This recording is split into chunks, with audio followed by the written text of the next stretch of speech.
Shalom and good evening. This is TV7 Israel News broadcasting to you from Jerusalem. And in today's top stories, Egypt deploys its military to support its police forces in securing the country's Christian minority.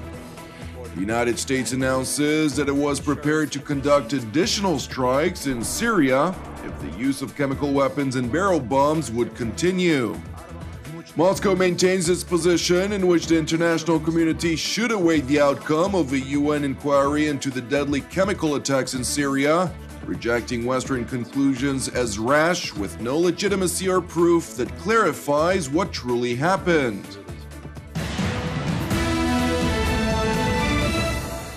Following the rocket fire from Egypt's Sinai region toward Israel's southern communities yesterday, in which a rocket exploded in an open area in the Eshkol Regional Council, an unmanned aerial vehicle reportedly targeted a structure in the peninsula's Rafah city, adjacent to the border with Israel, killing one person. TV7 could not verify the responsible military behind the attack, as both Egypt and Israel refused to comment on the reports. The aerial strike also comes just hours after Israel decided, in an unprecedented move, to close its Taba crossing with Egypt due to what Israel's counterterrorism bureau said was an alert for an imminent terrorist attack in the Sinai Peninsula by the Islamic State.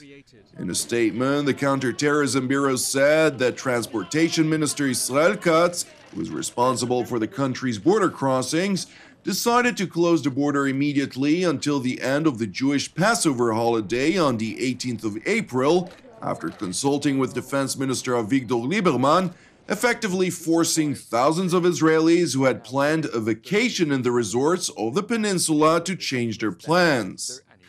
Meanwhile, in Egypt, the country's security forces elevated their presence in populated areas of Egypt's Christian minority, after President Abdel Fattah el-Sisi announced a countrywide state of emergency for 3 months.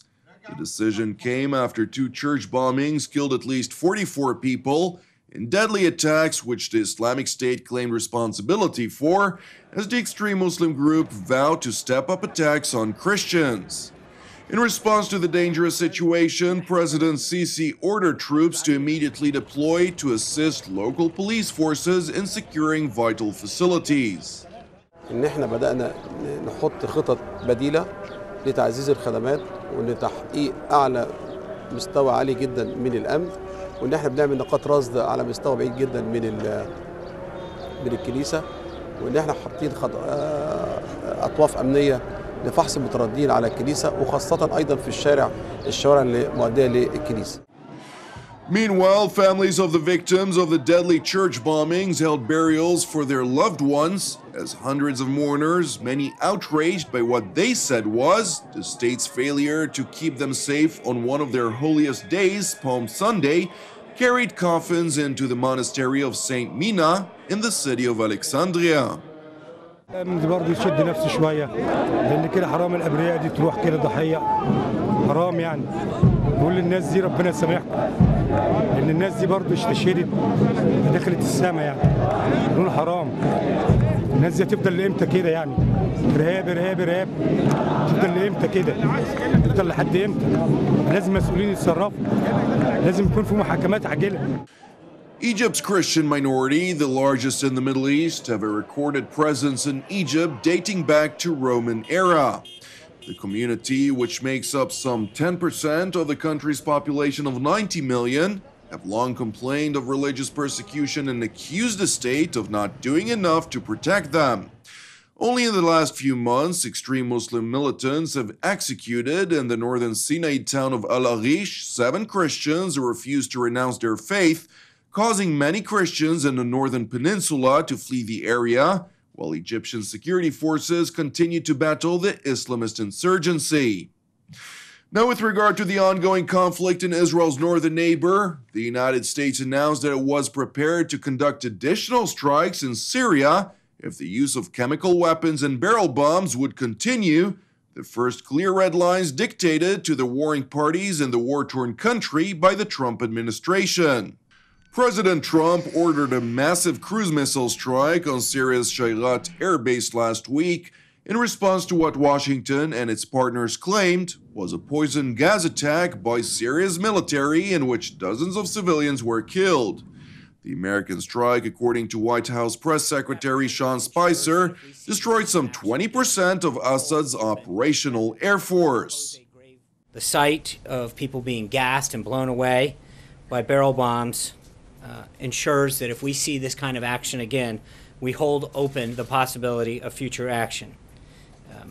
The resulting action of what happened ensured that their fueling operation is gone from this air facility.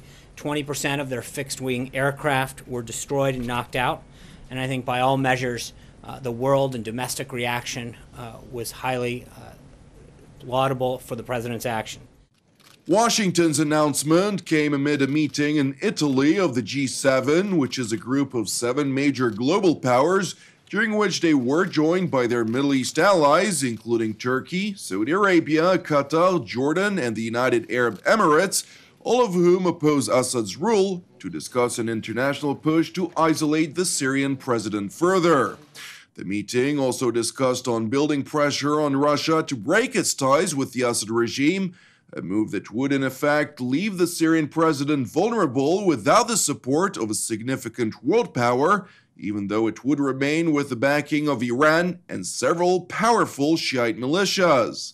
The meeting was held just a few hours before U.S. Secretary of State Rex Tillerson was due to embark on his first official visit to Moscow, in a rare opportunity that British Foreign Secretary Boris Johnson declared could provide the Russians with a way out of backing the Syrian president and seek a viable alternative with an international mandate.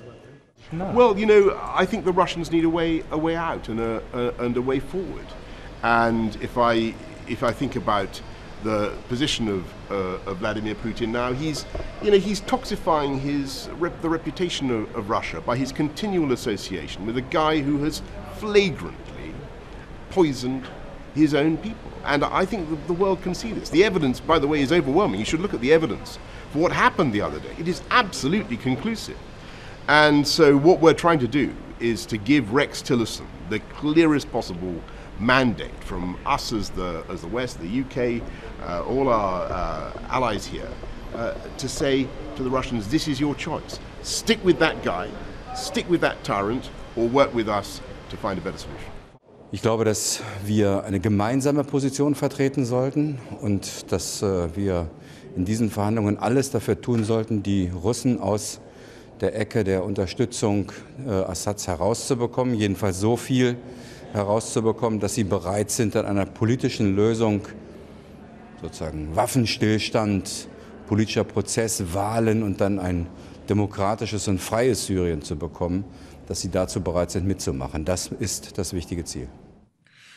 Even though the West continues to urge Russia to stop its support of the Assad regime, Moscow maintains its position in which the international community should await the outcome of a UN inquiry into the deadly chemical attack in the rebel-held district of Idlib, rejecting Western conclusions as rash, with no legitimacy or proof that clarified what truly happened, a reality that does not justify military action on an area controlled by the al-Qaeda-linked Jabhat Fatah al-Sham.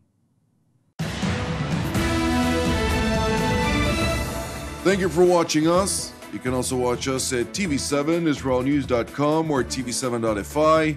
For any comments, please send your emails to israelnews@tv7.fi. For more updates from Israel and the region, please join our Facebook page at TV7 Israel News.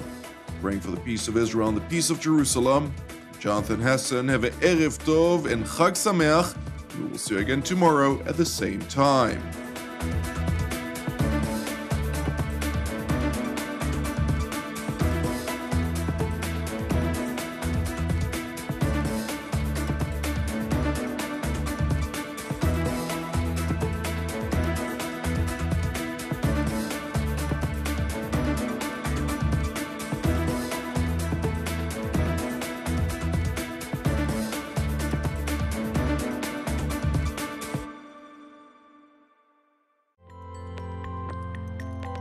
In order to donate to TV7 Israel News, please follow these simple steps.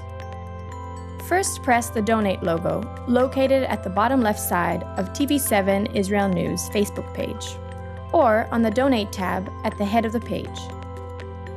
Then insert the amount you'd like to donate, and fill in your credit card information. Just like this. And press Review Donation and continue. After reviewing your donation details, please press Donate to finalize your donation. That's it! Your donation is now complete, and an email with your donation details has been sent to your email address. You can also print your donation receipt by pressing the link here. Thank you for supporting TV7 Israel News.